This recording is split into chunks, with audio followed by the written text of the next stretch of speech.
गया वो हमारे भाई साहब के ऊपर ही झपट गया, गला पकड़ लिया। जब तक मैं पीछे से पहुंचा, ईटा से मैंने भी मारा, छोड़ के वो हमको दोनों को धक्का दे के भाग गया।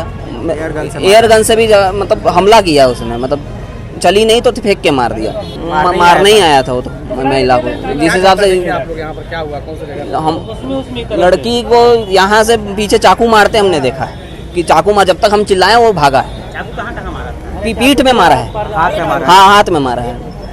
पेट में तो बाद में जब हमने हल्ला हुआ, भाई हल्ला किए, भाई ने देखा पूरा कि जैसे वो मार रहा था, वो जब वो लड़की पलट गई उसके पीठ में छुरा पूरा छुरा उसके पीठ में आर पार किया है। ये तो क्या पता, वही बताएगा जो मारा है। क्या प्रेम प्रसंग वाला मामला भी हो सकता है। मैं जैसे यहाँ से गुजर रहा था, मतलब कुछ देर पहले, तो मैं देखा कि यहाँ काफ़ी भीड़ है और एक लड़की मतलब खून से लथपथ पड़ी हुई है।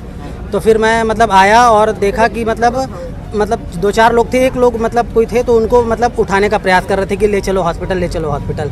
तो फिर मैं भी आया, पकड़ा मैं और देखा कि हाथ उसका पूरा कटा हुआ है, मतलब हाथ में थोड़ा सा जान था। तो मैं जैसे उसके जीन्स को पकड़ा और एक अंकल मेरे साथ में थे, वो उसका पैर पकड़े और हम लोग दोनों एक ऑटो मतलब रुकवा के ऑटो पे लेके उसको मिशन हॉस्पिटल में लेके गए। और वहाँ जब तक लेके गए और सांस वहाँ चल रहा था, हम लोग 10-5 मिनट वहाँ रुके भी और होली क्रॉस जो वहाँ थाना है वहाँ भाई हम जानकारी भी दे दिए और फिर दे के मैं आ गया। एएसआई नमल किशोर दुबे ने बताया आरोपी गिरफ्तार हो गया है। घटना की जानकारी मिलते ही पुलिस मौके पर पहुंची। एएसआई नमल किशोर दुबे ने बताया कि आरोपी जोगिंदर पैकरा को गिरफ्तार कर लिया गया है और उससे सख्ती से पूछताछ की जा रही है।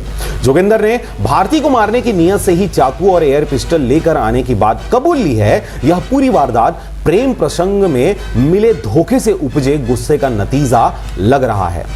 इस खबर पर क्या है आपकी राय? कृपया कमेंट बॉक्स पर हमें जरूर बताएं। फिलहाल नमस्कार।